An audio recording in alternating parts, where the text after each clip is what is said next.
Everyone, welcome back to our channel PWIT JAM and CSIR NET. So ये है आपके CUET PG life sciences exam के question paper analysis.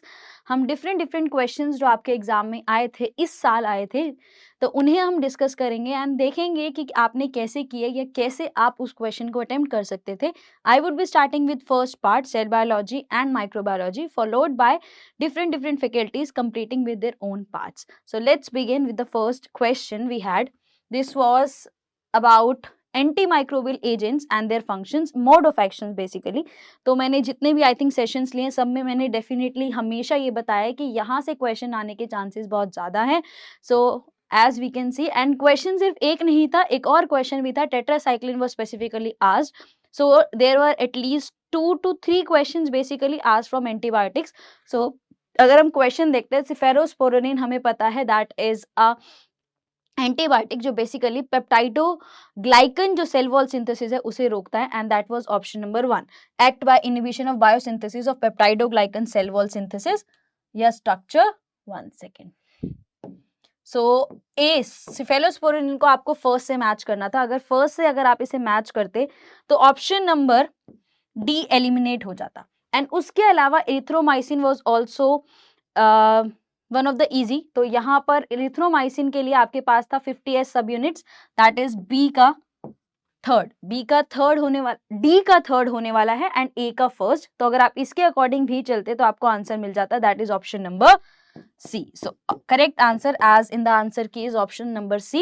So this is your correct answer. उसमें नेलिसिडिक acid जो है वो आपका basically inhibition of DNA synthesis and isoniazide blocking pyridoxine and nicotinamide catalyze reactions in microbial cell.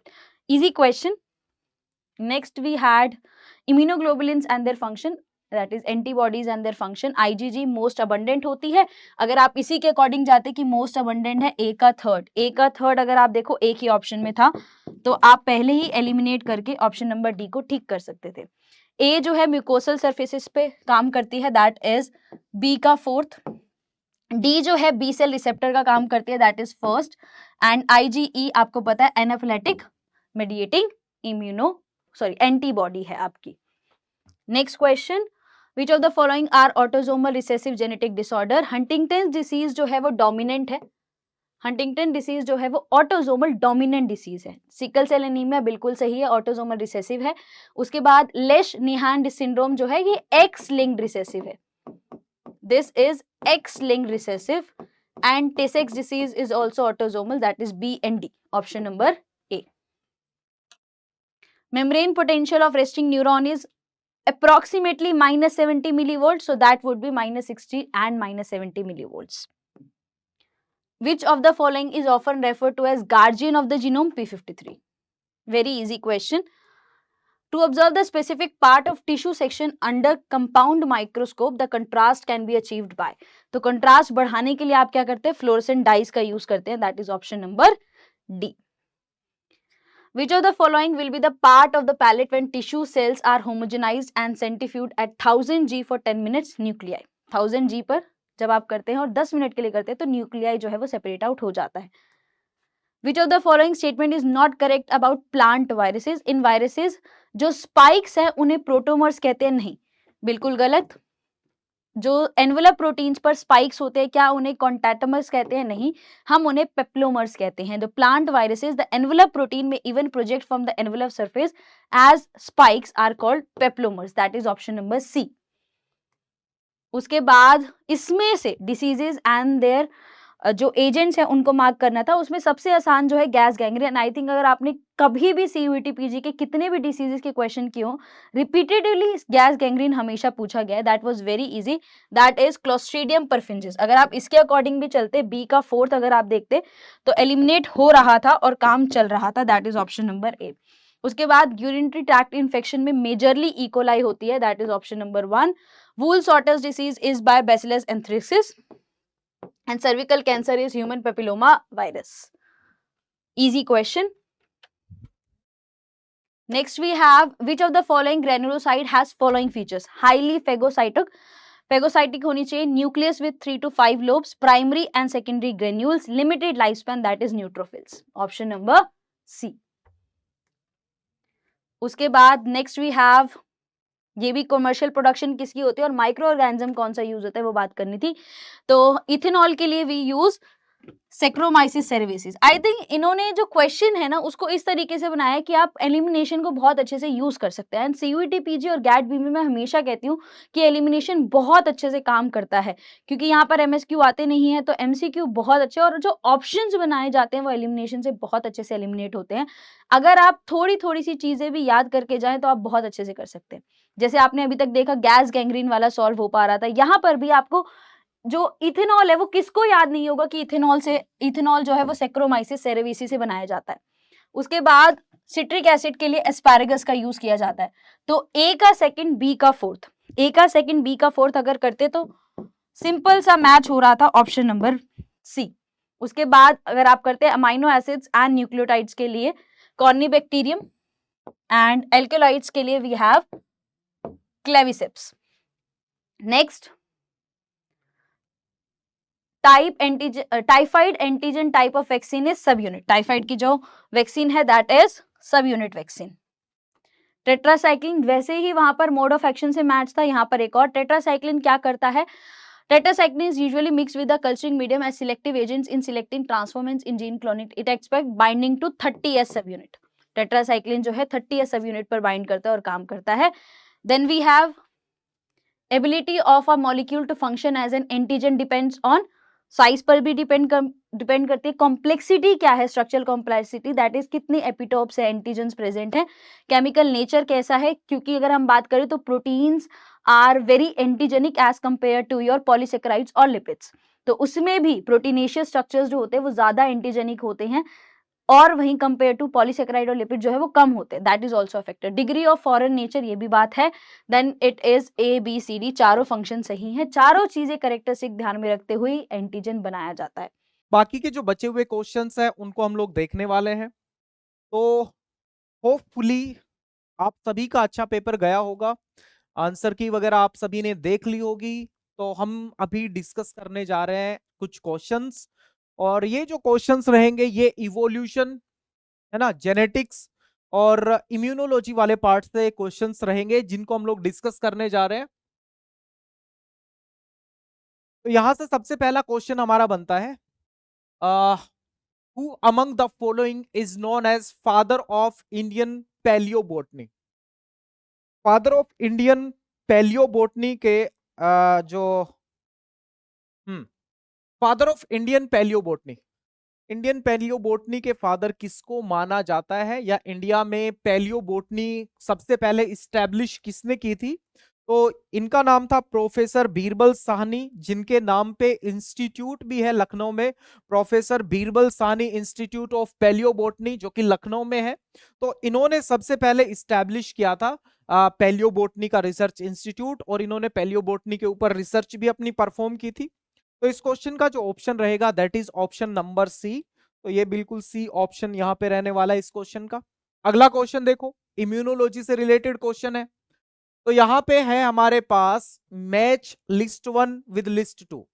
List 1 में immunoglobulins है, list 2 में उनकी कुछ कैरेक्टरिस्टिक्स हैं जिनको हमें मैच करना है। चलिए देखते हैं भाई, आईजीजी है, आईजीए है, आईजीडी और आईजीई। अब इनमें से जो सबसे मेन जिसको आप देखते हो या फिर जब भी आप क्वेश्चन करते हो तो सबसे पहले इसको कनेक्ट करने की कोशिश करते हो, आईजीए को। तो आईजीए के बारे में यह है कि भाई म्यूकस मेम्ब्रेन में आईजीए प्रेजेंट होगा या म्यूकस में प्रेजेंट होगा आईजीए। तो सबसे पहले यहां पे हम लोग शो कर देते हैं, आईजीए जो है वो सिक्रीटरी एंटीबॉडी की फॉर्म में भी हो सकता है और वो प्रोटेक्ट करता है म्यूकस मेम्ब्रेन को। तो बी का ऑप्शन नंबर 4 यहां से मैच करो, बी का ऑप्शन नंबर 4। तो क्या केवल एक ऑप्शन से आंसर आ जा रहा है? यस, एक ऑप्शन से आंसर आ जा रहा है और यहां से केवल एक ऑप्शन से आंसर आ जाएगा, and the option is D. D option से केवल आंसर आ जाएगा, बाकी के मैच कर दो। ए का मैच हमने नंबर 3 के साथ किया। आईजीजी के बारे में बात करते हैं तो दो आईजीजी मिलके ऑप्सोनाइज परफॉर्म करवा देती है, ठीक है। ऑप्सोनाइजेशन परफॉर्म, इसको ये ऑप्सोनाइज की जैसे बिहेव करती है, बैक्टीरिया को टैग कर देती है, that is known as opsonization, bacteria को टैग करती है। दो आईजीजी के बारे में जो मैं बता रहा था कि दो आईजीजी कॉम्प्लीमेंट सिस्टम को एक्टिवेट कर देती है, दैट इज डिफरेंट थिंग। और ऑप्सोनाइजेशन में क्या होता है, बैक्टीरिया को टैग कर दिया जाता है, बैक्टीरिया को मार्क कर दिया जाता है, दैट इज आईजीजी। बाकी आईजीडी के बारे में, आईजीडी सी का मैच कर दो नंबर 1 के साथ। आईजीडी जो है बी सेल का रिसेप्टर के जैसे भी बिहेव करता है, आईजीडी। और बाकी बचा हमारे पास IgE, anaphylactic mediating antibody, this one, anaphylactic mediating antibody. तो ये मैच हो गया हमारे पास। और बिल्कुल आप एक मैच से भी आंसर यहां से निकाल सकते थे, और वो आपका जो सिंपलेस्ट मैच था दैट इज आईजीए के बारे में, उससे भी आप आंसर निकाल सकते हैं। और आंसर आ रहा है इस क्वेश्चन का डी, ये भी सही है, बहुत मुश्किल क्वेश्चन नहीं है। यहां से देखो, which of the following are autosomal recessive genetic disorder, इनमें से कौन से ऑटोसोमल रेसेसिव जेनेटिक डिसऑर्डर है? क्या हंटिंगटन डिजीज है, क्या सिकल सेल एनीमिया है, या फिर टे शैक डिजीज है, या लैक नेहान सिंड्रोम है? इनमें से कौन सा है, इनमें से कौन सा है? तो आपको पता होना चाहिए कि हंटिंगटन डिजीज के बारे में जब हम लोग बात करते हैं तो हम बोलते हैं कि भाई ये कैसी है, ये ऑटोसोमल डोमिनेंट, ऑटोसोमल डोमिनेंट। तो हंटिंगटन डिजीज जो है वो हमारे पास that is autosomal dominant condition, autosomal dominant disorder है ये। तो जहां पर भी आपको ए दिखे, एक तो ये वाले ऑप्शन तो इनकरेक्ट कर दो। सिकल सेल एनीमिया के बारे में बात करें तो सिकल सेल एनीमिया एक ऑटोसोमल रेसेसिव कंडीशन है, तो ये हो गई हमारे पास एक रेसेसिव, ये हो गई हमारे पास रेसेसिव। तो ऑप्शन में है हमारे पास एक तो बी, बी जो है वो ऑटोसोमल रेसेसिव कंडीशन है। अब टे शैक डिजीज, यहां से देखो टे शैक डिजीज क्या है, ये भी एक ऑटोसोमल रेसेसिव जेनेटिक डिसऑर्डर है, ठीक है। This one is also an autosomal recessive genetic disorder. और लिशेक नेहान सिंड्रोम, ये क्या है भाई, ये एक सेक्स लिंक्ड रेसेसिव कंडीशन है तो ये रेसेसिव, लेकिन ये सेक्स लिंक्ड कंडीशन है, ना कि ऑटोसोमल कंडीशन है, ठीक है। तो यहां पे हमारे पास जो ऑप्शन आते हैं ये है हमारे पास X linked recessive condition, X linked recessive, और ये बचता है हमारे पास ऑप्शन डी जो कि ऑटोसोमल रेसेसिव कंडीशन है। तो यहां पे करेक्ट ऑप्शन आता है हमारे पास A, that is option B and option D, ये सही है। अगला क्वेश्चन देखो, which of the following animal, which of the following group of animals is devoid of gill slits, gill slits जो है that is characteristics of which phylum, ये chordates की characteristics है। इसमें ओस्टिक थाइज जो है वो क्या है, आपको पता होना चाहिए ओस्टिक थाइज क्या है, कोन्ड्रिक थाइज क्या है, ठीक है, साइक्लोस्टोमेटा क्या है, अकाइनोडर्मेटा क्या है, और अडल्ट एम्फीबियंस क्या है। मोनीफिश है, कार्टिलेजनस फिश है, साइक्लोस्टोमेटा है, और अकाइनोडर्मेटा है। तो फाइलम अकाइनोडर्मेटा जो है that is the part of invertebrates, that is part of invertebrates. और हम इसको बोल सकते हैं कि ये जो मेंबर्स हैं these are the non chordates, these are non chordates. या हम बेटर होगा हम इसको लिखें इनवर्टिब्रेट, इनवर्टिब्रेट्स, ठीक है, ये क्या है, इनवर्टिब्रेट्स। या नॉन कोऑर्डिनेट भी आप लिख सकते हो, कोई दिक्कत नहीं है। इस क्वेश्चन का ऑप्शन है हमारे पास सी। ये जितने भी आपने देखे हैं option A, option B and option D, they are the coordinates, they are the coordinates. यहां से देखो भाई नेक्स्ट क्वेश्चन हमारा, which of the following amino acid involve in the synthesis of hormone epinephrine in humans, या फिर हम बोले कि जो एपिनेफ्रिन है that is derivative of tyrosine. आप ये भी यहां पे हम लोग शो कर सकते हैं, एपिनेफ्रिन जो है, epinephrine is derivative of tyrosine, tyrosine derivative है। और ट्रिप्टोफैन डेरिवेटिव आप देख चुके हो, ट्रिप्टोफैन डेरिवेटिव कौन सा हार्मोन हम लोग देखते हैं, देखना जाके ये कौन सा है। तो अगर एपिनेफ्रिन के बारे में बात की जाए तो एपिनेफ्रिन जो है दैट इज टायरोसिन डेरिवेटिव, और इस क्वेश्चन का आंसर है C, this one is correct option, this one is correct option. तो अगर हम लेवल के बारे में बात करें, क्वेश्चन पेपर के लेवल के बारे में, तो बहुत ज्यादा मुश्किल क्वेश्चन पेपर नहीं है। ये थोड़ा सा हल्का सा हार्ड लेवल की तरफ चला गया है ये question. In general F2 F3 and the subsequent generation do not shows segregation of a cytoplasmically inherited traits। Cytoplasmically inherited traits के बारे में बात चल रही है, साइटोप्लाज्मिक इनहेरिटेंस के बारे में बात चल रही है। आप मैटरनल इनहेरिटेंस के बारे में भी हम इसको बोल सकते हैं कि मैटरनल इनहेरिटेंस है।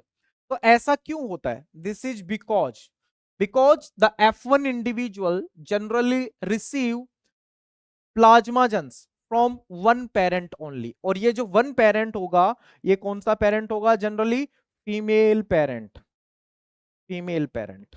तो हम लोग यहाँ पे एक्स्ट्रा न्यूक्लियर जीन्स के बारे में बात कर रहे हैं, एक्स्ट्रा न्यूक्लियर डीएनए के बारे में बात कर रहे हैं, जो कि यूजुअली किसके होते हैं? मदर बॉडी के होते हैं। क्योंकि अगर स्पर्म के बारे में बात करो तो स्पर्म जो है जनरली न्यूक्लियस ट्रांसफर करता है, स्पर्म जो है वो जनरली न्यूक्लियस ट्रांसफर करता है। इस क्वेश्चन का आंसर है, सही स्टेटमेंट जो है that is a.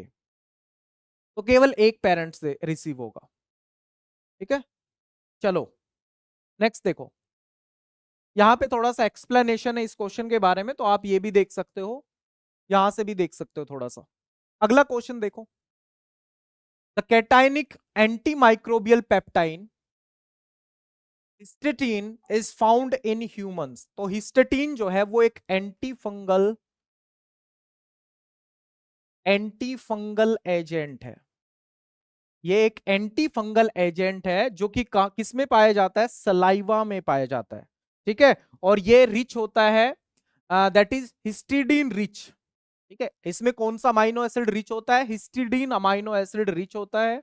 Anti fungal ये एजेंट होता है और सलाइवा में पाया जाता है। और this one is the part of innate immune response, this one is the part of innate immune response. ठीक है, इसका ऑप्शन हो गया हमारे पास, correct answer is D, correct answer is D. चलो अगला क्वेश्चन देखते हैं, the membrane potential of a resting neuron is. तो यहां पे पूछा गया है न्यूरॉन का resting membrane potential of neuron. तो ये जनरली जो होता है -60 से लेकर के -80 मिली वोल्ट तक होता है। -50 टू -80 मिली वोल्ट तक होगा न्यूरॉन का रेस्टिंग मेम्ब्रेन पोटेंशियल। तो ये तो आपको नोट्स में भी मेंशन करवा रखा है कि भाई -60 से -80 मिली वोल्ट होगा रेस्टिंग मेम्ब्रेन पोटेंशियल न्यूरॉन्स का।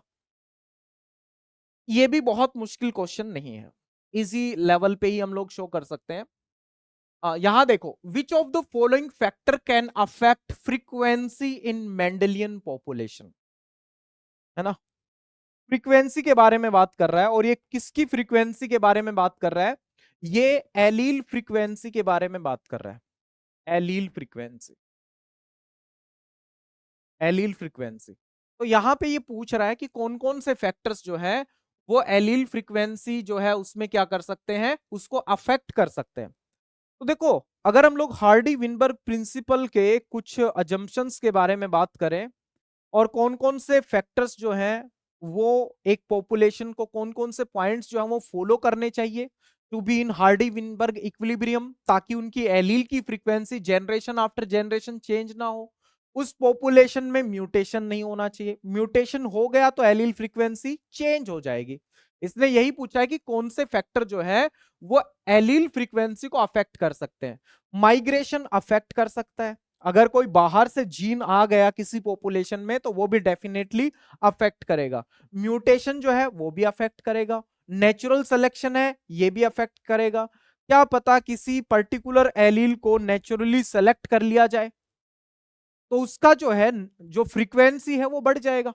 तो हार्डी विनबर्ग प्रिंसिपल में लिखा हुआ है, there should be no gene flow, there should be no migration, there should be no mutation, no natural selection, और रैंडम शिफ्ट का मतलब यहां पर जो है उसका मतलब है जेनेटिक ड्रिफ्ट से। Genetic drift, word random use हो गया, मतलब रैंडम शिफ्ट का मतलब ये जेनेटिक ड्रिफ्ट के बारे में बात कर रहा है। तो जेनेटिक ड्रिफ्ट की वजह से भी एलील की फ्रीक्वेंसी जो है वो चेंज होंगी। तो ये सारे के सारे फैक्टर्स ऐसे हैं जिसकी वजह से एलील की फ्रीक्वेंसी चेंज हो सकती है किसी मेंडेलियन पॉपुलेशन में। करेक्ट आंसर आएंगे हमारे पास ए बी सी डी सारे के सारे। Correct option is C. Correct option is C, तो सी करेक्ट ऑप्शन है यहां पे हमारे पास। अगला देखो, F1 हाइब्रिड, एक हमारे पास F1 हाइब्रिड है, एक F1 इंडिविजुअल है, और इसका जीनोटाइप क्या है? Capital R, small R, capital I और स्मॉल आई, ये है इसका genotype, capital I and small I. बोला है F1 हाइब्रिड जो है उसको क्रॉस करवाया गया है with a variety double recessive for both the traits. एक तो ट्रेट होगा ये, एक होगा ये, इन दोनों के लिए वो क्या है? Double recessive. मतलब ये एक टाइप का टेस्ट क्रॉस हम बोल सकते हैं, है ना? इसको हम लोग क्या बोल सकते हैं? टेस्ट क्रॉस बोल सकते हैं। और किसके साथ है?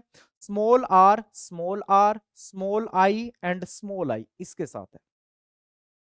अगर यहां से गैमेट के बारे में बात करो तो यहां से स्मॉल आर और स्मॉल आई गैमेट बनेगा। और यहां से कौन कौन से गैमेट्स की पॉसिबिलिटी है? स्मॉल आर के साथ small I, sorry capital R के साथ कैपिटल आई, कैपिटल आर के साथ स्मॉल आई, स्मॉल आर के साथ कैपिटल आई और स्मॉल आर के साथ स्मॉल आई। कितने कॉम्बिनेशन बनेंगे? अब इन सभी को जो है वो क्रॉस करवा दो इसके साथ।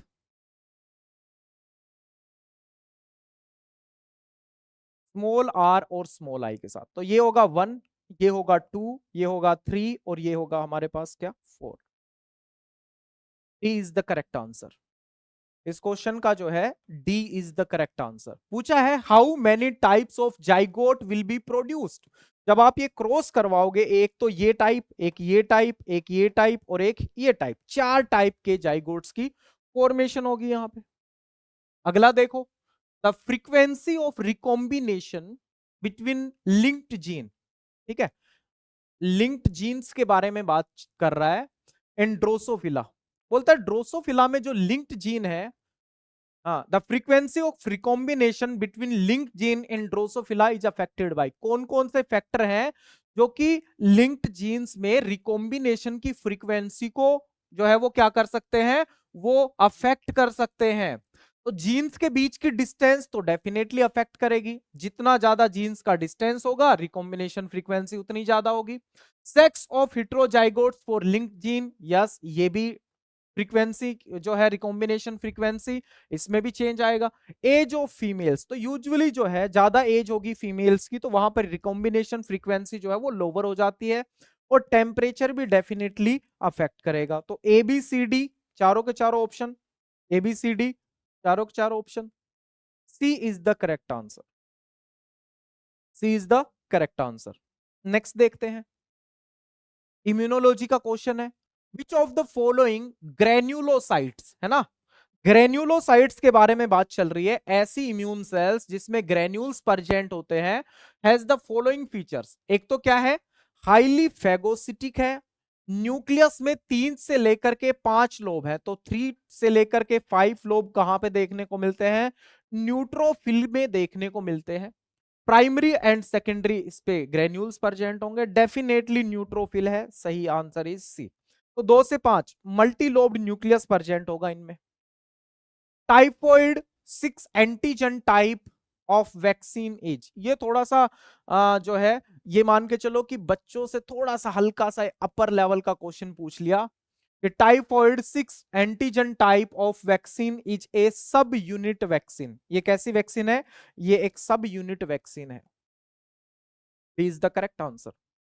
ये भी ठीक है, थोड़ा सा मतलब स्टूडेंट्स के लेवल से तो थोड़ा सा, क्योंकि इसमें ज्यादातर जो चीजें हैं अगर उसको पूछना था यहां से क्वेश्चन तो वो उन वैक्सीन्स के बारे में पूछ लेता जो कि बहुत ज्यादा कॉमन है, जो कि बहुत ज्यादा स्टडीड वैक्सीन है, उनके बारे में वो पूछ लेता तो ज्यादा अच्छा होता स्टूडेंट्स के पॉइंट ऑफ व्यू से। लेकिन वो क्वेश्चन जो है मैं उसको स्टूडेंट्स के पॉइंट ऑफ व्यू से थोड़ा हार्ड ही कंसिडर करूंगा। ये question, which of the following molecule और आयन इज नॉट ट्रांसपोर्टेड और बफर्ड बाय द हीमोग्लोबिन? इनमें से हीमोग्लोबिन किसको बफर नहीं करता है, किसका ट्रांसपोर्ट नहीं करता? O2 का करता है, CO2 का करता है, H पॉजिटिव आयंस का भी होता है, सोडियम आयन का ट्रांसपोर्ट यहां से नहीं होता। तो correct answer is C. Correct answer is C, यहां पे सी करेक्ट आंसर है हमारा। तो जब आप रेस्पायरेशन देखते हो, जब रेस्पायरेशन देखते हो तो, और वहां पर एक टॉपिक हम लोग पढ़ते हैं ट्रांसपोर्ट ऑफ गैसेज या एक्सचेंज ऑफ गैसेज के बारे में बात करते हैं। ट्रांसपोर्ट जब शुरू करते हैं तो अब हम बोलते हैं कि अलग अलग तरीकों से ट्रांसपोर्ट होता है, ऑक्सीजन का, CO2 का, उसमें से एक मेथड पढ़ते हैं हीमोग्लोबिन के थ्रू ट्रांसफर।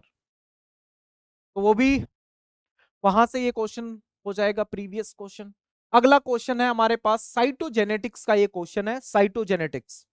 और हमारे पास है लिस्ट 1 और लिस्ट 2। लिस्ट 1 में लिखा है टाइप्स ऑफ क्रोमोसोम्स और लिस्ट 2 में लिखा है पोजीशन ऑफ सेंट्रोमियर। अगर किसी स्टूडेंट ने लास्ट टाइम के जो सेशंस थे सीयूईटी पीजी के, वो अगर अटेंड किए होंगे और क्वेश्चंस को बहुत अच्छे से वहां पे प्रैक्टिस सेशन में देखा होगा और वहां पे जो भी कंटेंट प्रोवाइड किया होगा उसको अच्छे से पढ़ा होगा, तो ये मैक्सिमम क्वेश्चंस जो है वो यहां से अवेलेबल है। मेटासेंट्रिक क्रोमोसोम कौन सा होगा, सब मेटासेंट्रिक कौन सा होगा, एक्रोसेंट्रिक कौन सा होगा, टीलोसेंट्रिक कौन सा होगा? मेटासेंट्रिक जहां पे सेंटर में प्रेजेंट होगा सेंट्रोमियर, वो होगा मेटासेंट्रिक। तो the centromere is located in the centre of chromosome. अगर ये सेंटर में प्रेजेंट होगा तो मेटासेंट्रिक होगा, सेंटर से थोड़ा आगे होगा तो सब मेटासेंट्रिक होगा, और भी ज्यादा होगा, लगभग लगभग एंड से थोड़ा सा पहले तक होगा तो वो क्या होगा, एक्रोसेंट्रिक। और जो लास्ट में टीलोमियर वाले, जो टीलोमियर की पोजीशन पे अगर हमारे पास ये सेंट्रोमियर होगा तो उसको हम लोग क्या बोलेंगे, टीलोमेरिक क्रोमोसोम। तो यहां पे ऑप्शन ए का मैच हमने कर दिया नंबर 3 के साथ। तो क्या एक ऑप्शन से आंसर आ रहा है? नहीं, एक ऑप्शन से आंसर नहीं आ पा रहा है। दो ऑप्शन ऐसे हैं जिसमें ए का मैच नंबर 3 के साथ किया गया। बी देखो, सब मेटासेंट्रिक। अब पढ़ना शुरू करो। Centromere is located on one side of the central point of the chromosome. अगला देखो, centromere appears to be located at one end of the chromosome और centromere is located close to the one end. इसमें बोला है इन the centromere located, ये तो हो गया। Centromere appears to be located at the one end of the chromosomes, तो ये तो होगा टीलोमेरिक। और सब मेटासेंट्रिक होगा कि भाई जो है centromere is located on one side of central point of the chromosome. Chromosome का जो सेंट्रल पॉइंट है उससे थोड़ा सा आगे, अगर हम लोग सेंट्रल पॉइंट के बारे में बात करें, उससे थोड़ा सा आगे शिफ्टेड हो, दैट इज सब मेटासेंट्रिक। सेंट्रल पोजीशन ये, अगर वो यहां पर है तो ये क्रोमोसोम होगा क्या, that will be the submetacentric. B का ऑप्शन लगा दो नंबर 1 के साथ। बी का ऑप्शन लगा दो नंबर 1 के साथ। तो 61 का जो है हमारे पास आंसर आएगा, that will be the C answer. बाकी आप मैच कर सकते हो आराम से। एक्रोसेंट्रिक बिल्कुल लगभग लगभग एंड पे प्रेजेंट होगा। The centromere appears to be present located at one end of the chromosome, और यहां पे क्लोज टू वन एंड, तो एट द एंड बोला है ना, तो वो होगा टीलोमियर, टीलोमेरिक। और ये होगा इसका मैच ये होगा। तो सी का मैच नंबर 4 और डी का मैच नंबर 2। आसान था, ये भी काफी आसान था, साइटोजेनेटिक्स का क्वेश्चन। अगला देखो, ये भी जेनेटिक्स का क्वेश्चन है, कॉम्प्लीमेंट्री जीन एक्शन। ठीक है, जीन इंट्रैक्शंस के बारे में बात चल रही है। Complementary gene interaction, supplementary gene interaction, एक जीन दूसरे को कॉम्प्लीमेंट करेगा। इसमें ये जो सब कॉम्प्लीमेंट्री जीन इंट्रैक्शन है, ये लथाइरस ओडोरेटस में पहली बार देखा गया था। बेटेसन एंड पुनेट ने उसके बारे में सबसे पहले स्टडी की थी, ठीक है, लथाइरस ओडोरेटस में। और एक जीन है वो दूसरे जीन को कॉम्प्लीमेंट करेगा, इसलिए इसको कॉम्प्लीमेंट्री जीन इंट्रैक्शन बोलेंगे, that is known as complementary gene interaction. तो अगर यहां से अगर ए का ऑप्शन नंबर हमने 4 लगा दिया और अगर सिंगल ऑप्शन से क्वेश्चन हो पा रहा है तो क्या ये सही है? देखो ये हो गया सिंगल ऑप्शन से। इसका आंसर है हमारे पास सी। ए का match number 4। Supplementary gene interaction B का मैच जो है वो है नंबर 3। सी का मैच है नंबर 2 और डी का मैच है नंबर 1। एक ही ऑप्शन से क्वेश्चन हो जा रहा है। अगला क्वेश्चन हमारे पास डाइजेस्टिव सिस्टम के बारे में बात कर लो। विटामिन से तो क्वेश्चंस आते रहते हैं।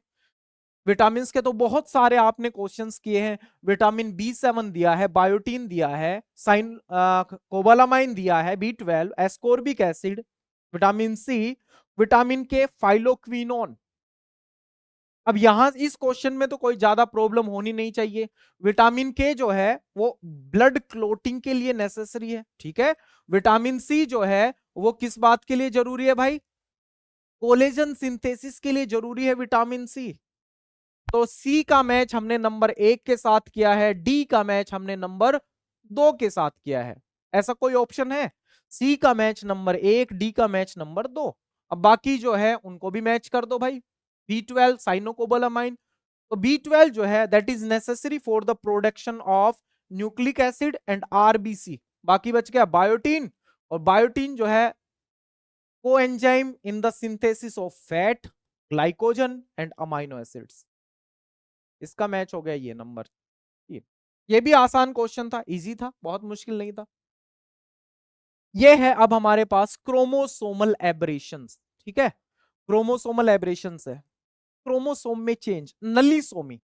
आपके पास एक कंडीशन है और उस कंडीशन में क्या हो गया भाई? हमारे पास 2 ऑटोसोम्स है, ठीक है। ये 2 ऑटोसोम्स है, अगर दोनों के दोनों ऑटोसोम्स गायब हो गए उस कंडीशन को बोलते हैं हम लोग नलीसोमी, ठीक है। दोनों के दोनों ऑटोसोम्स गायब हो गए, मतलब एक भी ऑटोसोम नहीं है, that condition is known as nullisomy. तो नलीसोमी में क्या होगा? 1 क्रोमोसोम पेयर जो है, कंप्लीट पेयर मिस हो जाएगा। और मोनोसोमिक, अगर इस इन दो में से एक गायब हो जाए that condition is known as monosomic. तो अगर इसमें से एक गायब हो जाए that is monosomic. Allotetraploid, autotetraploid, खुद का ही सेट डबल हो जाए that is autotetraploid. Allotetraploid, अगर कोई एक एक्स्ट्रा सेट, 2 एक्स्ट्रा सेट किसी ऑर्गेनिज्म से आ जाए दूसरे ऑर्गेनिज्म से that is known as allotetraploid. तो ऑटो के केस में क्या होगा? 4 कॉपीज देखने को मिलेंगे हमें जीनोम की, वो भी सेम जीनोम की, सेम ऑर्गेनिज्म की जीनोम की। यहां पर 2 डिस्टिंक्ट जीनोम्स हमें देखने को मिलेंगे और दोनों जीनोम्स के 2-2 कॉपी हमें देखने को मिलेगी। तो ऑटोसोम्स के अंदर खुद का ही जीनोम मान के चलो 2n कंडीशन है और वो 4n कंडीशन हो जाए, ठीक है, वो 4n कंडीशन हो जाए तो खुद का ही जीनोम डबल हो गया दैट इज ऑटो टेट्राप्लॉइड। देखो फर्स्ट का मैच, ए का मैच नंबर 2 के साथ, बी का मैच नंबर 1 के साथ। ये दोनों ऑप्शन में इतना ठीक है, दोनों ऑप्शन में बराबर चल रहा है।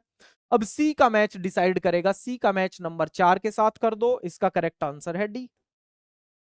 ये भी इजी क्वेश्चन है, ये भी मुश्किल नहीं है, ये भी इजी है। ये जितने भी क्वेश्चंस आए हैं मैच द फॉलोइंग्स के या match the list 1 with list 2, ये बहुत इजी क्वेश्चन है, बहुत मुश्किल नहीं है। अगर इनको भी गलत करके आए हो तो फिर क्या ही कहने फिर आप लोगों के, तो फिर क्या ही कहा जा सकता है। The ability of a molecule to function as an antigen, एक मोलिक्यूल एंटीजन के जैसे फंक्शन करेगा, ये किस बात के ऊपर डिपेंड करेगा?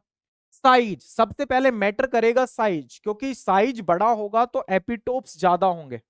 सुनो, साइज बड़ा होगा तो एपिटोप्स ज्यादा होंगे। डिपेंड करेगा, यस डिपेंड करेगा।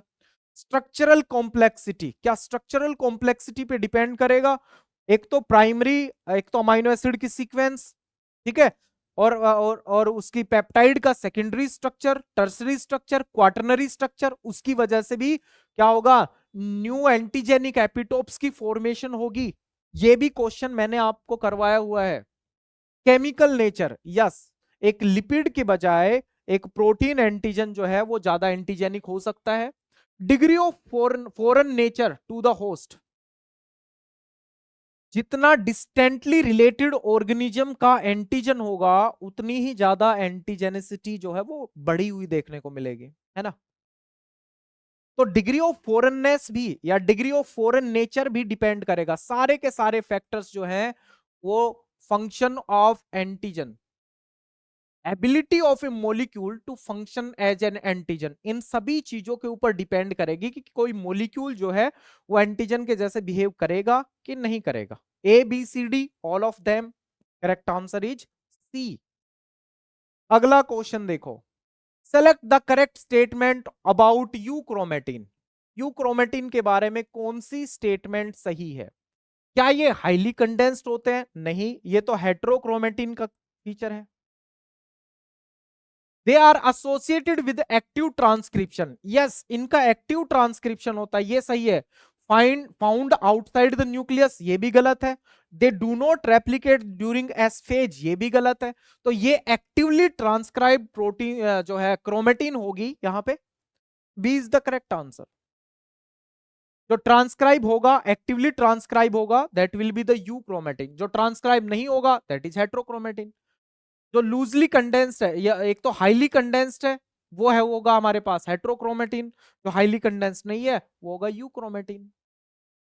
तो ये भी आंसर को ये भी इजी क्वेश्चन है, ये भी इजी है, जितने मैच आए वो भी सारे के सारे क्या हैं, इजी है। अगला क्वेश्चन देखो, in humans one of the most recognised satellite DNA sequence found mainly in the centromere region. Centromere में सबसे ज्यादा कौन सा सैटेलाइट डीएनए सीक्वेंस ऑब्जर्व किया जाता है? दैट इज अल्फोइड फैमिली का सैटेलाइट डीएनए। ठीक है, ये लगभग 171 बेस पेयर का एक सीक्वेंस होता है, 171 बेस पेयर का एक सीक्वेंस होता है ह्यूमन क्रोमोसोम्स में। ठीक है, और इसका एक इंपॉर्टेंट रोल है, that is it play an important role, a crucial role in kinetochore assembly. ठीक है, क्रोमोसोम्स के सेग्रीगेशन में ये हेल्प करेगा। कौन? अल्फोइड सैटेलाइट डीएनए, अल्फोइड फैमिली का सैटेलाइट डीएनए। तो ये हमारे कुछ क्वेश्चंस थे। अगर मैं इसको देखूं तो ये मॉडरेट लेवल का क्वेश्चन है, इसका आंसर तो है सी। मैं लेवल के बारे में बात करूं तो इसका मॉडरेट लेवल है इस क्वेश्चन का। ये क्वेश्चन इजी लेवल का है, ये इजी लेवल का है। अगला क्वेश्चन देखो, ये भी इजी लेवल का ही है, ये बहुत ज्यादा मुश्किल नहीं है, ये आप कर चुके हो इसलिए इजी है। ये भी इजी है, मैं मॉडरेट और हार्ड को बता दूंगा कौन सा क्वेश्चन हार्ड है। ये भी क्या है, ये भी इजी है, ये भी हार्ड नहीं है क्वेश्चन। ये क्या है? कॉम्प्लीमेंट्री, ये थोड़ा सा हार्ड की तरफ चला गया। अगर किसी स्टूडेंट ने ये जीन इंटरेक्शन पढ़े नहीं है उनके लिए ये हार्ड की तरफ चला गया।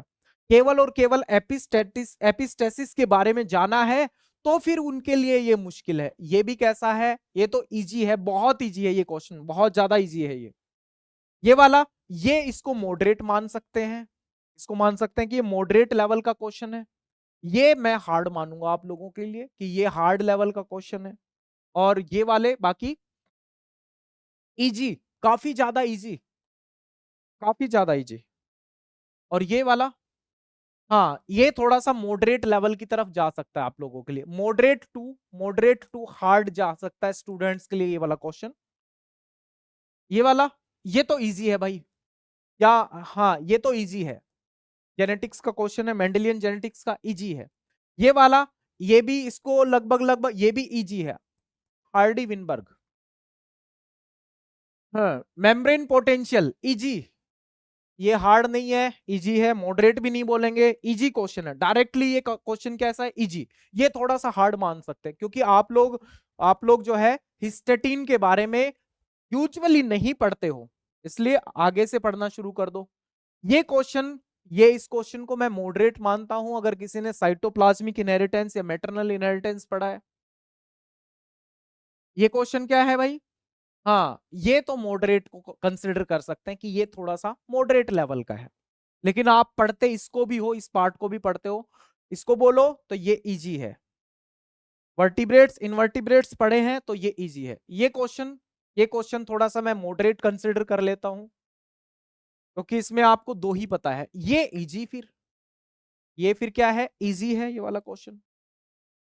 और ये भी इजी ही है, ये क्वेश्चन भी क्या है? इजी है।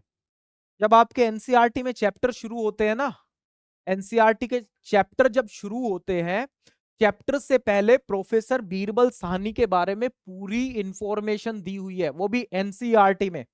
तो ये जो क्वेश्चन है ये बहुत मुश्किल नहीं है, ज्यादातर क्वेश्चन एनसीईआरटी बेस्ड ही हम मान सकते हैं।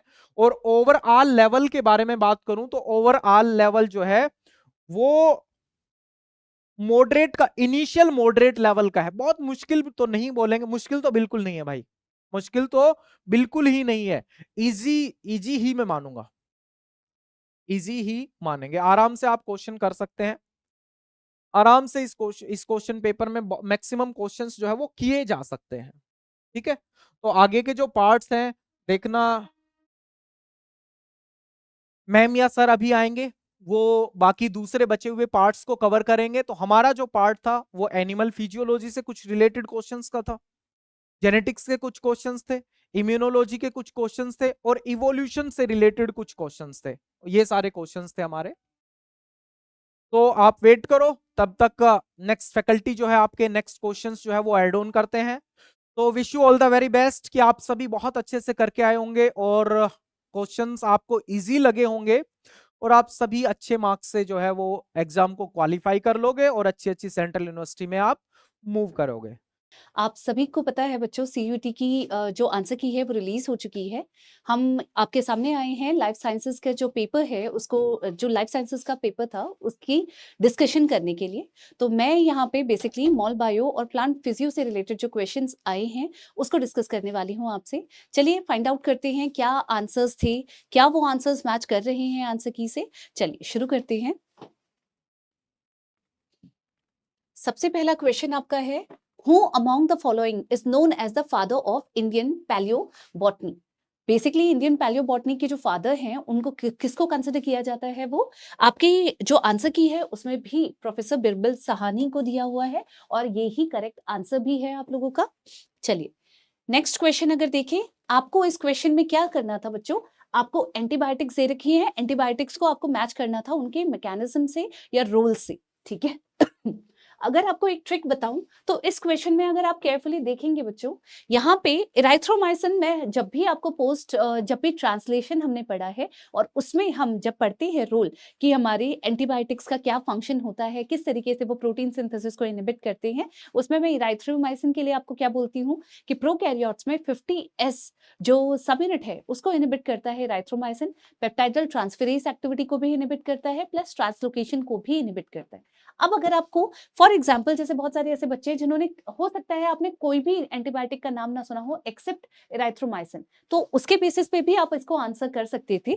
इराइथ्रोमाइसिन क्या करता है, इनहिबिट करता है आपके protein synthesis as a result of binding on the 50S सब यूनिट ऑफ राइबोसोम। अब आप यहाँ पे मैच करेंगे, डी इज किसके लिए मैच हो रहा है, D3 को मैच हो रहा है, और कौन सा ऑप्शन है आपका, करेक्ट आंसर है C, राइट। उसमें भी अगर हम एक्सप्लेनेशन देखें बच्चों, सेफेलोस्पोरिन्स जो होते हैं वो बेसिकली जो सेल वॉल स्ट्रक्चर है बायोसिंथेसिस का, किसका मतलब बेसिकली सेल वॉल का जो बायोसिंथेसिस है उसको इंटरप्ट करने में इंक्लूडेड होते हैं। अगर आप नैलिडिक्सिक एसिड के बारे में बात करें तो वो आपका इनहिबिशन करवाता है डीएनए सिंथेसिस का ग्राम नेगेटिव बैक्टीरिया में। आइसोनायाजिड को अगर आप देखोगे तो वो ब्लॉक करता है pyridoxine and nicotinamide catalysed reactions in the microbial cell. तो इसका करेक्ट आंसर क्या है, C. Glycosidic bond between the monomers of sucrose, sucrose किससे बना है, बनता है आपका ग्लूकोज और फ्रक्टोज से। अब ग्लूकोज और फ्रक्टोज के बीच में किस तरीके का ग्लाइकोसिडिक बॉन्ड होता है वो आपसे पूछा था, तो आप भी जानते हैं। एक चीज हमेशा याद रखना बच्चों, सीयूईटी पीजी में भी स्ट्रेट फॉरवर्ड क्वेश्चंस आपके आए थे, तो उसके अकॉर्डिंग अगर हम देखें तो monomers of sucrose that is आपका ग्लूकोज और फ्रक्टोज जो है वो कैसे लिंक्ड होते हैं, वो लिंक्ड होते हैं 2β-α1 ग्लाइकोसिडिक बॉन्ड से। अब left handed helix ZDNA is 18 angstrom in diameter which contains, क्या कंटेन करता है, जनरली हम ZDNA को क्या कहते हैं कि ये एक लेफ्ट हैंडेड हेलिक्स है, और आप BDNA को क्या बोलते हो, right handed alpha helix structure होता है हमारा DNA का। अब BDNA में आपको 10 बेस पेयर्स मिलते हैं पर हेलिकल टर्न, और अगर आप Z की बात करें तो वहां पे आपको 12 बेस पेयर मिलते हैं पर टर्न, तो ये आपका करेक्ट आंसर है 12 बेस पेयर।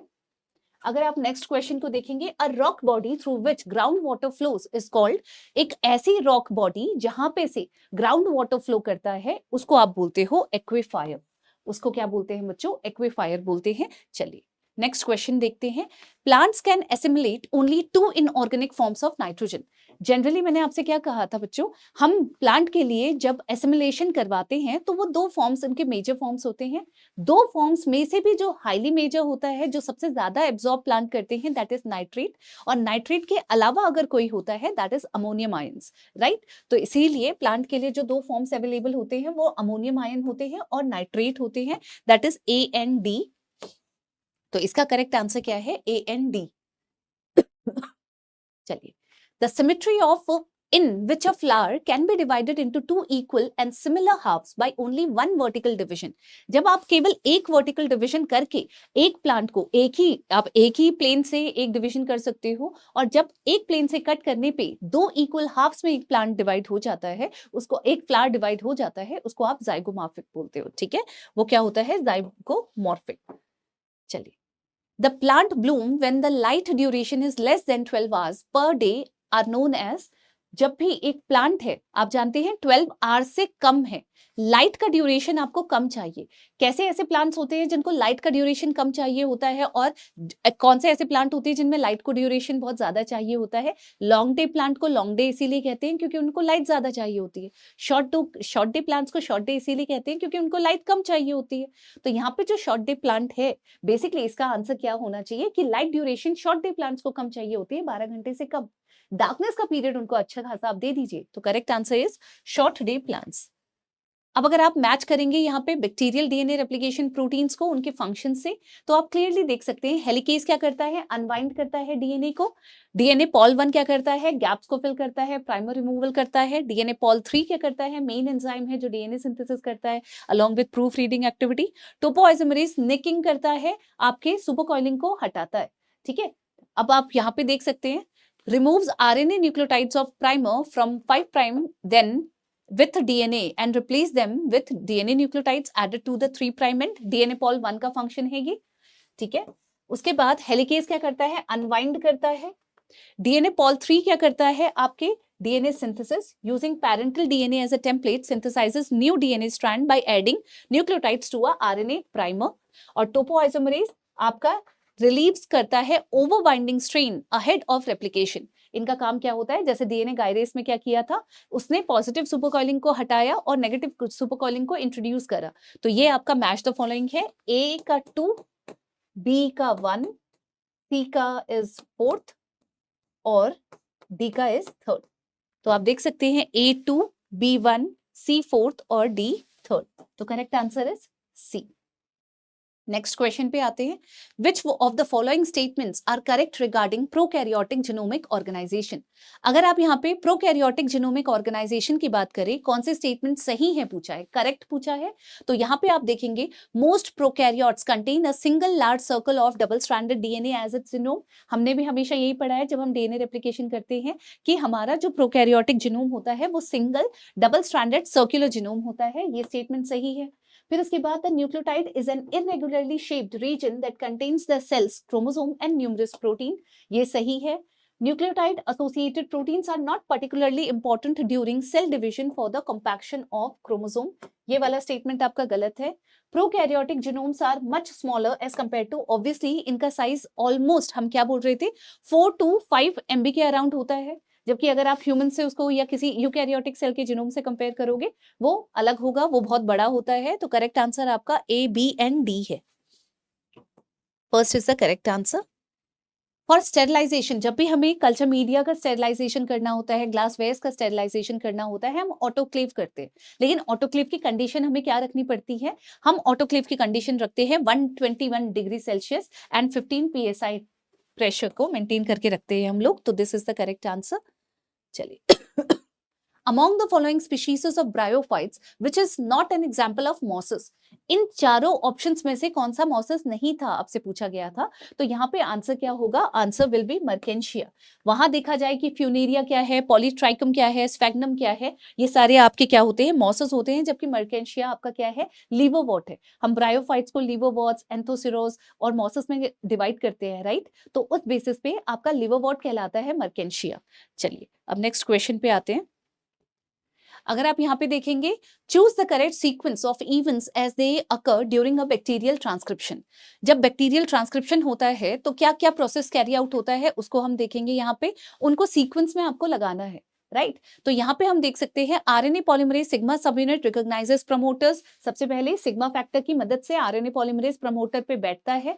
उसके बाद आपका डीएनए डबल हेलिक्स अनवाइंड होता है with the help of intrinsic RNA polymerase की एक्टिविटी की वजह से। सिग्मा सब यूनिट कुछ न्यूक्लियोटाइड्स को सिंथेसाइज करके निकल जाता है और उसके बाद फॉर्मेशन हेयरपिन सेकेंडरी स्ट्रक्चर का होता है, क्योंकि आपको टर्मिनेशन करवाना होता है। इसमें कुछ भी सीक्वेंस नहीं है, करेक्ट सीक्वेंस में ही आपका अरेंजमेंट की गई है, तो ABCD आपका करेक्ट आंसर है। In homosporous pteridophyte species the development of gametophyte is exosporic. क्या होती है? एक्सोस्पोरिक होती है। स्ट्रेट फॉरवर्ड क्वेश्चन है आपका। अब यहाँ पे genes involved in E coli DNA replication और प्रोडक्ट और रोल बोला है। आपको फंक्शन जो भी आपके एंजाइम्स हैं उनको उनके रोल के साथ मैच करना है। अगर आप pol A, pol B, DNA G, DNA B and C देखें तो ये तो हेलिकेस लोडर है, ये आपके हेलिकेस लोडर है। डीएनए जी आपका प्राइमर है और ये ऊपर आपके डीएनए पॉल्स की जीन दे रखी है। तो बस आप यहाँ पे आराम से मैच कर सकते हैं। डीएनए जी क्या है? प्राइमर है, दैट इज प्राइमेज है, तो सी का आपका 2 हो गया। डीएनए बी एंड सी आपके क्या है? हेलिकेस है, डी का 1 हो गया।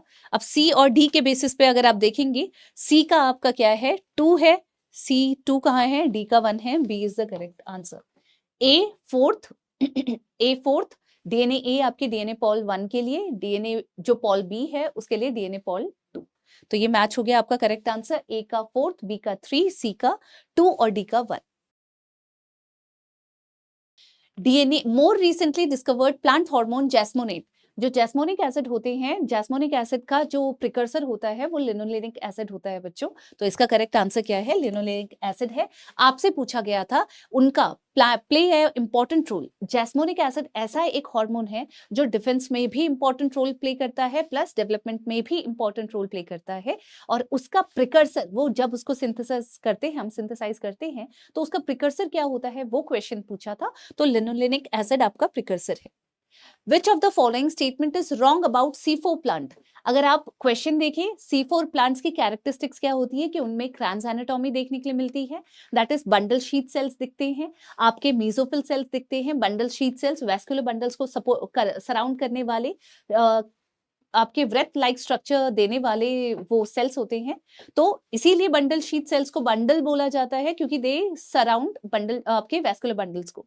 अब यहाँ पे अगर हम नोटिस करेंगे तो आपको याद होगा C4 प्लांट्स में हम क्या करते हैं, मेसोफिल सेल में C4 साइकिल चलती है और आपके C3 साइकिल चलती है बंडल शीथ सेल में।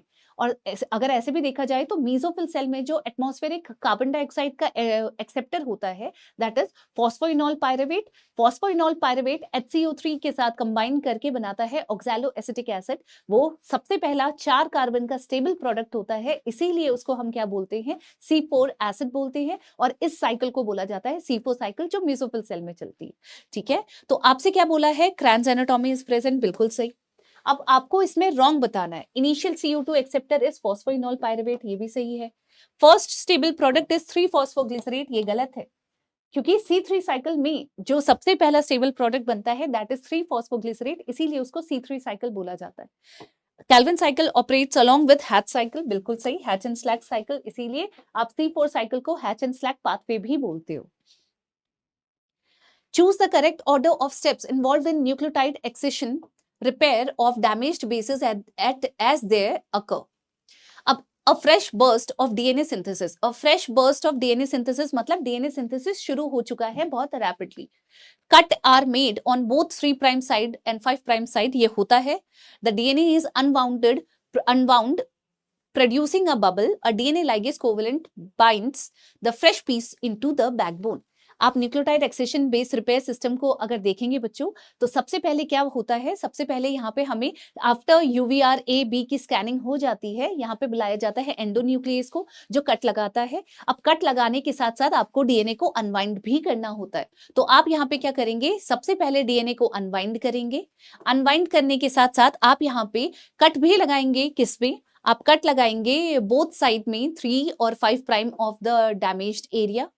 जब आप कट लगा लेंगे उसके बाद यहाँ पे डीएनए अनबाउंड होगा। डीएनए अनबाउंड होने के बाद आपका fresh burst of DNA synthesis शुरू होगा और फिर DNA ligase covalent binds to the fresh piece into the backbone. अगर हम यहाँ पे देखें तो हमने क्या किया, हमने सबसे पहले कट लगाना पड़ेगा। कट लगाने के बाद ही आपका लाइगेज आके क्या कर सकता है, लाइगेज आके हेलिकेज आके कट कर सकता है हाइड्रोजन बॉन्ड्स को। हाइड्रोजन बॉन्ड्स को कट किया। हाइड्रोजन बॉन्ड्स को जैसे ही आपने कट किया तो आपकी स्ट्रैंड पूरी सेपरेट हो जाएगी, सेपरेट होके अलग हो जाएगी। जैसे ही सेपरेट होके अलग होगी आप डीएनए सिंथेसिस स्टार्ट करेंगे और लास्ट में सीलिंग कर देते हैं डीएनए लाइगेज। तो बेसिकली इसका ऑर्डर क्या होगा बच्चों, इसका ऑर्डर होगा बी सी ए और D, B C A D. ठीक है, अब हम बात करते हैं choose the correct sequence of different regions on a typical eukaryotic DNA segment when we go from the upstream to the downstream of a transcription start site. जब हम transcription start site में प्रमोटर से आगे की तरफ जाते हैं तो आपको सबसे पहले एनहांसर सीक्वेंस दिखेगा, उसके बाद आपको जीसी बॉक्स दिखता है, फिर हमें कैट बॉक्स दिखता है, कैट बॉक्स के बाद हमें टाटा बॉक्स दिखता है, टाटा बॉक्स के बाद हमें इनिशिएटर सीक्वेंस दिखता है, फिर इसके बाद आपकी ट्रांसक्रिप्शन शुरू होता है। ऐसे आपका ट्रांसक्रिप्शन शुरू होता है। हमने आपके प्रमोटर रीजन में क्या क्या सीक्वेंसेस होते हैं वो पढ़ा है बच्चों। यूकैरियोट्स की बात हो रही है यहाँ पे, तो जो आपको सीक्वेंसेस दिए हैं आप उनको मैच कर लीजिए। सबसे दूर एनहांसर होता है, उसके बाद कार्ट बॉक्स, फिर टाटा बॉक्स और फिर इनिशिएशन सीक्वेंस। तो सबसे पहले सी होगा, फिर आपका बी होगा, फिर आपका डी होगा और फिर ए होगा। तो सी बी डी और ए होगा। Correct answer is D. चलिए, tetracycline is usually mixed with the culturing media as selective agents in selecting transformants in gene cloning technique. It acts by, कैसे करता है, अब यहाँ पे एक एक्सपेरिमेंट के थ्रू टेट्रासाइक्लिन के रोल को बता दिया। आप जानते हैं टेट्रासाइक्लिन 30S सब यूनिट को इनहिबिट करता है। कैसे करता है, आपके amino acyl tRNA binding site पे बैठने के बाद वो आपके मतलब आपका प्रोटीन सिंथेसिस को इनहिबिट कर देगा। न्यू एलोंगेटिंग टीआरएनए अंदर आ ही नहीं पाएंगे तो प्रोटीन सिंथेसिस कंटिन्यू नहीं हो पाएगा। तो करेक्ट आंसर इसका क्या होगा बच्चों, it will bind to the 30S ribosomal subunit and inhibit the binding of aminoacyl tRNA in bacteria. Types आपको मैच करना है again. Types of DNA repair systems in E coli and enzymes and proteins. Mismatch DNA repair system का क्या होता है, उसमें dam methylase की जरूरत होती है क्योंकि आपके जीएटीसी सीक्वेंस होता है। जीएटीसी में एडेनिन आपका मिथाइलेटेड होता है। बेस एक्सेशन रिपेयर सिस्टम में आपको क्या मिलता है, आपको मिलता है AP endonuclease, this is 3, this is 1। Nucleotide accession को एबीसी एक्सिन्यूक्लियस सिस्टम बोलते हैं, तो दिस इज 2। और डायरेक्ट रिपेयर में डीएनए फोटोलाइज होता है, दिस इज 4। तो 1 3 2 और 4, 1 3 2 और 4, B is the correct answer. ठीक है, चलिए 1963 में कुछ varieties such as Sonalika and Kalyan Sona were introduced all over the wheat growing belt in India. Sonalika और कल्याण सोना ये क्या है, ये व्हीट की वैरायटी है जो कि हाईली क्या होती है, हाई यील्डिंग होती है और डिजीज रेजिस्टेंट होती है। तो इसका आंसर क्या होगा, high yielding and disease resistant. Telomerase acts as a cellular reverse transcriptase that provides the active site for, आपका किसके लिए प्रोवाइड करती है, टीलोमेरेज में रिवर्स ट्रांसक्रिप्टेज एक्टिविटी होती है। रिवर्स ट्रांसक्रिप्टेज को आप बोलते हो RNA dependent DNA polymerase. RNA को यूज करके डीएनए सिंथेसाइज करता है 3 प्राइम ओवर होयांग में, तो आरएनए डिपेंडेंट डीएनए सिंथेसिस करवाने का काम करता है ये। फिर से वापस मैच करना है आपको टाइप्स ऑफ क्रोमोसोम और पोजीशंस ऑफ सेंट्रोमियर। आप जानते हैं मेटासेंट्रिक क्रोमोसोम क्या होता है, मेटासेंट्रिक क्रोमोसोम होता है जो बिल्कुल सेंटर में प्रेजेंट होता है सेंट्रोमियर, और बिल्कुल दोनों आर्म्स की लेंथ इक्वल होती है।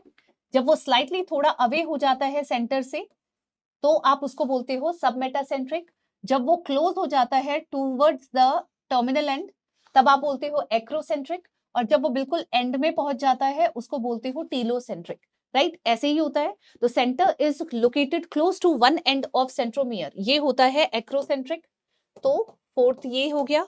टीलोसेंट्रिक में the centromere is located in the centre, ये हो गया मेटासेंट्रिक। दिस इज ए का 3 हो गया आपका। ठीक है, अब हमारा टीलोसेंट्रिक क्या होता है, appears to be located at one end. Telocentric का हो गया 2 और सब मेटासेंट्रिक का बचा क्या, first on one side of the central point, this is 1। तो 3 1 4 और 2, 3 1 4 और 2, सी इज द करेक्ट आंसर। ठीक है? The TI plasmid and its tDNA have been genetically modified for use as a vector for the insertion of recombinant DNA into plant chromosome to prevent dicots from tumor diseases. जो source होता है TI plasmid का बच्चों, हम transformation experiments में जब plant में transformation करना होता है तब हम TI प्लाज्मिड का यूज करते हैं, राइट? और उसको किससे लिया जाता है? ट्यूमर इंड्यूसिंग प्लाज्मिड कहा जाता है, एग्रोबैक्टीरियम ट्यूमिफेशियंस से इसको लिया जाता है। तो करेक्ट आंसर आपका क्या होगा? Agrobacterium tumefaciens. लेंटिसेल्स, आपने कभी जब हम ट्रांसपिरेशन पढ़ रहे थे तो याद है ट्रांसपिरेशन हम 3 टाइप के पढ़ते हैं बेसिकली, स्टोमेटल ट्रांसपिरेशन, क्यूटिक्यूलर ट्रांसपिरेशन और लेंटिक्यूलर ट्रांसपिरेशन। लेंटिसेल्स कहाँ प्रेजेंट होते हैं? वुडी बार्क्स पे प्रेजेंट होते हैं, जो वुडी ट्रीज होते हैं उनके बार्क्स में प्रेजेंट होते हैं, जो आपके गैशियस एक्सचेंज को प्लस वाटर के जो हल्का हमें ट्रांसपिरेशन में वाटर का लॉस होता है in the form of water vapour, उसको प्रमोट करता है। तो अगर आप देखेंगे exchange of gases between the outer and internal tissues of the stem in most woody trees, heat, radiation, water between the, आप केवल exchange of water in the form of gases होता है, वाटर वेपर के form में होता है। तो correct answer is B, ठीक है? अब यूक्रोमैटिन क्या होता है? आपसे पूछा है select correct statement about euchromatin. Euchromatin क्या होता है? एक्टिव, जो ट्रांसक्रिप्शनली एक्टिव रीजन होता है, राइट? तो हाईली कंडेंस्ड हेटेरोक्रोमैटिन रीजन होता है एसोसिएटेड विद एक्टिव ट्रांसक्रिप्शन। ये आपका करेक्ट आंसर है। ह्यूमंस में one of the most recognised satellite DNA sequence, most recognised satellite DNA जो सीक्वेंस होता है वो एल्फॉइड होता है। तो इसका करेक्ट आंसर क्या होगा बच्चों? एल्फॉइड फैमिली। देखो क्वेश्चन नंबर 5 ऐसे था, which of the following are the types of column chromatography? I don't think it is a very difficult question, right? आपको पता होना चाहिए पेपर क्रोमेटोग्राफी कॉलम क्रोमेटोग्राफी नहीं है, एफिनिटी होता है, साइज एक्सक्लूशन भी होता है, आयन एक्सचेंज भी होता है। So your answer will be B C D. हाँ, so simple, so simple. Next question number 6, the glycosidic bond between the monomers of a sucrose. Sucrose क्या है? It's basically disaccharide. तो इसमें 2 मोनोसैकेराइड होगा, right? तो जो 2 मोनोसैकेराइड है, I mean glucose and fructose, what will be the nature of glycosidic bond in between glucose and fructose? चलो क्या है? Alpha 1 beta 2, alpha 1 beta 2, right? Yes, alpha 1 beta 2, ठीक है। नेक्स्ट, ये कोई क्वेश्चन हुआ? क्या क्वेश्चन है बताओ? जेड डीएनए का कितना बेस पेयर पर टर्न पूछा है। This is so simple question, you can't expect anything easier than this, isn't it? 12 base pair per turn. A type, B type, Z type का जो difference है it is like common. आपका MSA में भी आता है, आपका आईआईटी जैम में भी आता है, सीएसआर में भी आता है। सो ए, बी एंड जेड का जो डिफरेंस है that is a very important part, जहां से डेफिनेटली आपको क्वेश्चन एक ना एक मिल ही जाएगा, राइट? चलो next, which of the following amino acid is involved in the synthesis of hormone epinephrine? Epinephrine कहां से सिंथेसाइज होता है? टायरोसिन से होता है, ठीक है। Look at the pathway, tyrosine से dopamine, dopamine to norepinephrine, norepinephrine to epinephrine. So tyrosine is basically a precursor molecule, it's a precursor amino acid sorry, for the synthesis of epinephrine, right? Next, question number 14, which one of the following amino acid is hydrophobic with non-polar side chain? This is a very interesting question. अगर only hydrophobic consider करोगे then your answer could be tyrosine and proline, but यहाँ पे लिखा है कि with non-polar side chain। देखो ये जो टायरोसिन है, टायरोसिन का साइड चेन क्या है? OH। तो टायरोसिन का साइड चेन OH है, which is not non-polar, this is polar। क्योंकि आपको पता है जब प्रोटीन का फॉस्फोरिलेशन होता है, serine, threonine and tyrosine, all 3 are equally important potential site for phosphorylation of a protein molecule, right? So tyrosine का जो OH वाला है obviously that is C6H5OH, but still वो जो OH है that is polar, but यहाँ पे लिखा है कि नॉन पोलर साइड चेन, तो your answer will B proline, right? Which of the following is not true about gel electrophoresis? Gel electrophoresis can be used to separate nucleic acid or proteins. Yes. Agarose and polyacrylamide are routinely used in gel electrophoresis. Yes, this is also correct. In gel electrophoresis of DNA, the digested DNA fragments move toward negative electrode of the tank. जब movement होता है, movement कहां से कहां तक होता है? negative to positive, right? So they move like this, negative to positive. So they move towards positive, not negative. This is incorrect. देखो लिखा है is not true. In gel electrophoresis of DNA, ethidium bromide, a DNA binding dye, is used to locate the DNA fragments of the interest under UV light. Right? Yes, that is also true. Next, question number 36. Arrange the following DNA fragments A, B, C, D separated after gel electrophoresis in increasing order of the number of base pairs. Increasing order लिखा है, right? तो इससे आपको क्या मिलेगा बताओ? मतलब इससे आसान क्वेश्चन आपको कहाँ मिलेगा? इससे आसान क्वेश्चन आपको मिलेगा? कहीं नहीं मिलेगा. इंक्रीजिंग ऑर्डर ऑफ बेस पे लिखा है. देखो ये जो इसका जो माइग्रेशन होता है ना, इसका जो माइग्रेशन होता है, जहां पे जिसका बैंड ऊपर है, that is larger, right? That is larger. And जिसका सबसे ज्यादा माइग्रेशन होता है वो होता है स्मॉलर. तो आपको लिखा है कि increasing order small to large. तो स्मॉल होगा सबसे छोटा ए डी सी बी होगा. This is so easy peasy type question, isn't it? Next, question number 49. Which of the following amino acids are considered to be essential? What's the big deal? देखो आपको पता होना चाहिए essential and non essential amino acid कौन कौन सा है. तो एक लिस्ट है जहां से आपको पता चलेगा कि कौन सा एसेंशियल है, कौन सा नॉन एसेंशियल है. Serine is not essential. तो leucine, lysine and isoleucine, all three are essential. जो कि आपको मिलेगा यहाँ पे leucine, isoleucine and lysine, right? All three essential. Serine आपको मिलेगा इधर नॉन एसेंशियल में. ठीक है. Next, question number 51. A scientist wants to separate 3 protein molecules by ion exchange chromatograph. The pH of the mobile phase of the column is maintained in such a way that the protein molecule A has a net charge. A का net charge कितना? -2. B का net charge कितना? +2. C का net charge कितना? +1. आप कौन सा कलम यूज कर रहे हो? Cation exchange. All right. तो अगर आप कैटायन एक्सचेंज कलम यूज कर रहे हो तो what will be your nature of your column? It will be anionic, right? It will be anionic. Now question पूछा है कि which of the following molecules will elute first. पहले कौन निकल के आएगा? जिसके साथ, जिस प्रोटीन के साथ मैट्रिक्स का बिल्कुल इंटरेक्शन नहीं होगा. मींस अगर सिमिलर चार्ज हुआ तो बिल्कुल इंटरेक्शन नहीं होगा. Same charge means repulsion, it will elute first. So अगर आपका मैट्रिक्स का चार्ज नेगेटिव है तो किसका चार्ज नेगेटिव है? इधर ए का चार्ज नेगेटिव है. So who will be eluted first? A will be eluted first.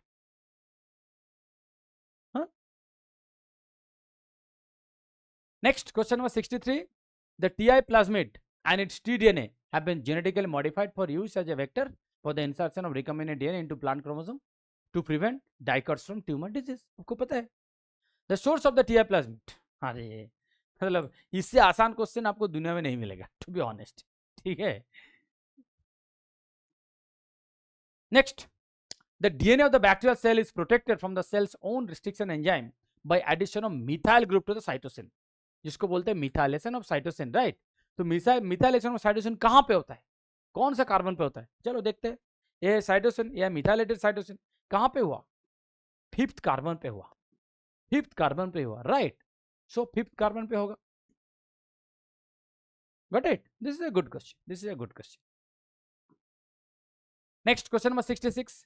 Tryptophan, tyrosine and phenylalanine absorb UV light. कौन सा वेवलेंथ पे? कौन सा वेवलेंथ पे? 280. इसमें बोलने का क्या है? This is so simple.